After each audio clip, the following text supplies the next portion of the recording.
लोक परलोक दे राखे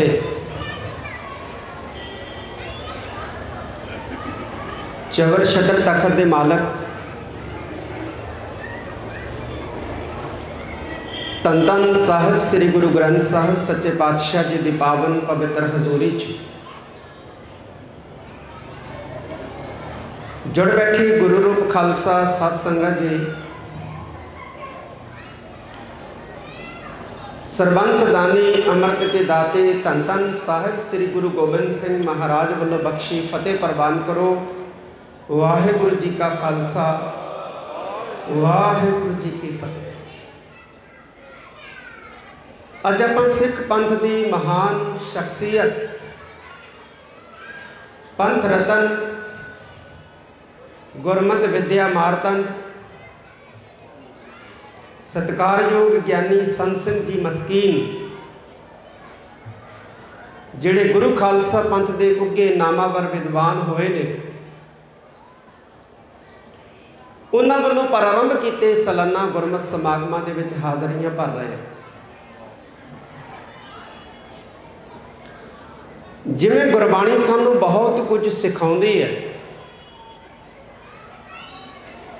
उवें साडा जिहड़ा इतिहास है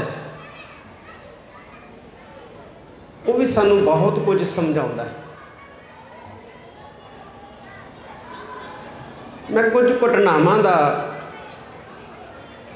उल्लेख करना चाहांगा। मेरे तो पहला मेरे बहुत ही सत्कारयोग मानयोग सिंह साहिब ज्ञानी रणजीत सिंह जी गौहरे मस्कीन जथेदार तख्त श्री हरमंदर जी पटना साहिब आप जी नूं मुखातब होके गए। असी धन गुरु अर्जन देव जी महाराज की बाणी पढ़ीए तो सतगुरां ने अपनी बाणी दे विच भाणे की गल बहुत की है। वाहिगुरु के भाणे की गल वाहिगुरु की रज़ा की गल बहुत की। तेरा किया मिठा लागै ये धन गुरु अर्जन देव जी महाराज के बोल ने।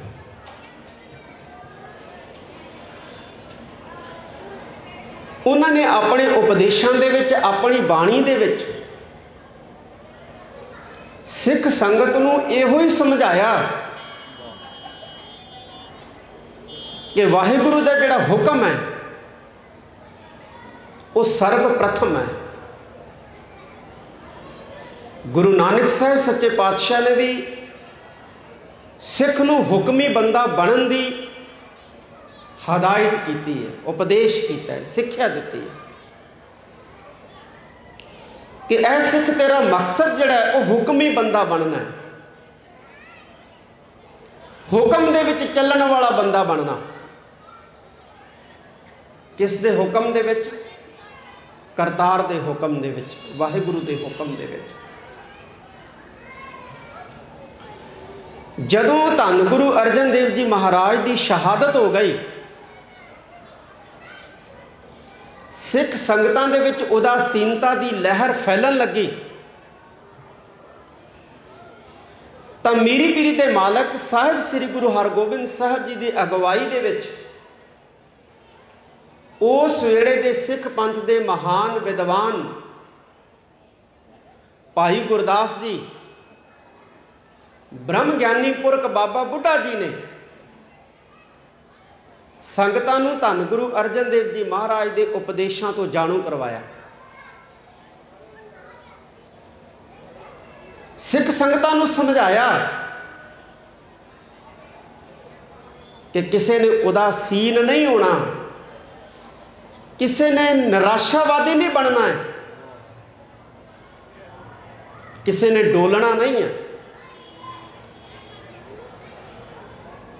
मरदा वो हुंदा संसार दे विच जिहड़ा सारी जिंदगी अपने ते अपने परिवार लई बतीत करके तुर जांदा है, पापां दे विच नशियां दे विच वो मरदा हुंदा है। बंदगी करने वाले, भगती करने वाले, सेवा सिमरन करने वाले, पर उपकार कमाउण वाले मरदे नहीं हुंदे। भाई गुरदास जी बाबा बुढ़ा जी के महान उपदेशों के नाल संगत दे विच एक नवा जोश आया, जिंदगी जिउण दी उमंग पैदा हुई। ते जदों गुरु हरगोबिंद साहिब सच्चे पातशाह ने श्री अकाल तख्त साहिब की स्थापना की, मीरी ते पीरी दियां दो तलवारां धारण कीतियां, फौज खड़ी की, तो सब तो वध योगदान संगत ने गुरु हरगोबिंद साहिब सच्चे पातशाह की फौज लई अपना दिता, क्योंकि उदासीनता की लहर दे विचों संगत उभर चुकी सी, बाहर आ चुकी सी। धन गुरु तेग बहादुर साहब सच्चे पातशाह का जीवन पढ़िए, उन्होंने भी पंज भौतिक तन दे विच विचरदियां सिख संगतां नूं इहो उपदेश दिता कि भै काहू को देत नह नह भै मानत आन, कहो नानक सुन रे मना ज्ञानी ताहे बखान। वो ज्ञानवान पुरख है जिहड़ा ना किसी नूं भै दिंदा है, ना किसी दा भै लैंदा है। जदों धन गुरु अर्जन दे माफ़ करना, जदों धन गुरु तेग बहादुर साहब जी की शहादत हुई, तो उस वक्त संगत ने सतगुरां दे इन्हां ही लफ्ज़ां नूं बोलां नूं चेते रखिया। भाई नंद लाल जी वर्गे महान विद्वानां ने चेते करवाया, घबराउणा नहीं है, डरना नहीं है। ज्ञानी वो है, सिख वो है जिहड़ा ना किसी दा भै लैंदा है ते ना किसी नूं भै दिंदा है। ते जदों धन गुरु तेग बहादुर साहब सच्चे पातशाह कह के गए ने कि ज्ञानी वो है, सिख वो है, भगत वो है जिहड़ा किसी दा भै नहीं लैंदा, ना किसी नूं भै दिंदा है, ते तुसीं हकूमत दा भै जिहड़ा है वो किवें धारण कर सकदे हो। नतीजा निकलिया कि धन गुरु गोबिंद सिंह महाराज की अगवाई दे विच खालसा पंथ ने 14 युद्ध लड़े।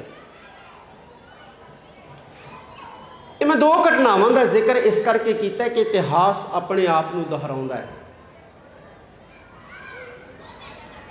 जदों 1984 दे विच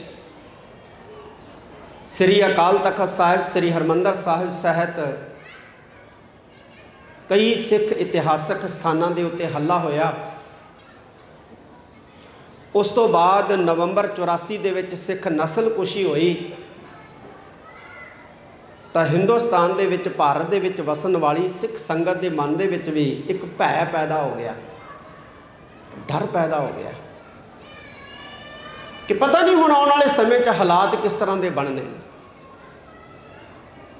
कि दो वड्डियां घटनावां हो गई ना, एक जून 1984 दे विच वड्डी घटना हो गई, तो एक नवंबर 1984 दे विच वड्डी घटना हो गई। तो अज जिस महान विद्वान नूं आपां याद कर रहे हैं, इस करके भी महान है ये विद्वान, क्योंकि उस वक्त हिंदुस्तान भर दे विच, हिंदुस्तान भर दे शहरां दे विच स्टेजां तो जाके पंथ रतन ज्ञानी संत सिंह जी मस्कीन ने सिख संगतां नूं ऐसा उपदेश दिता, ऐसी सिक्ख्या दी, मानो गुरु साहब के बचन जड़े सी दोबारा फिर चेते कराए कि सिख संगत जिहड़ी सी वो निराशता चों निकल आई। और श्री अकाल तख्त साहब जी की सरप्रस्ती हेठ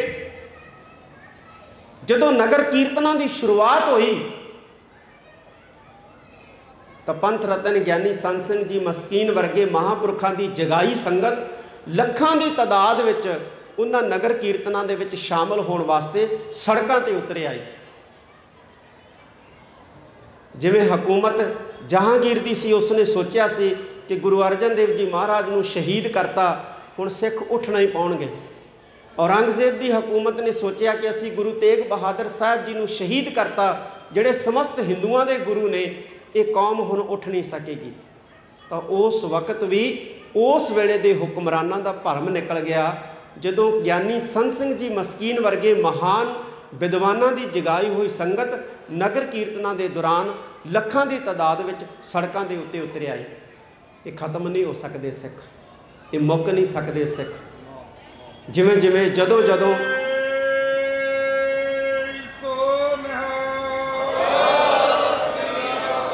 जदों जदों जिवें जिवें इस तरह के हौलनाक मंजर वरतते ने संगतां विच निराशता पैदा करने वाले, उदों उदों अकाल पुरख के भाणे च हुक्म च ज्ञानी संत सिंह जी मस्कीन वर्गे विद्वान सूरबीर योधे शहादतां देने वाले पैदा होंदे रहिंदे है। और इहो साडी जिंदगी का राज है। और असीं साडा गुरु जुगो जुग अटल है और असीं भी जुगो जुग अटल ही रहना है, क्योंकि गुरु नानक साहब जी का बीज कदे नष्ट नहीं हो सकता, कदे खत्म नहीं हो सकता। आप सारी संगत का बहुत बहुत धन्यवाद कि समा इजाजत नहीं देता। बहुत सारे पंथ प्रसिद्ध रागी जत्थे मंच के उत्ते हाजिर है, उन्होंने भी आप जी के रूबरू होना है, इन्ने शब्द प्रवान करने। वाहिगुरु जी का खालसा, वाहिगुरु जी की फतेह।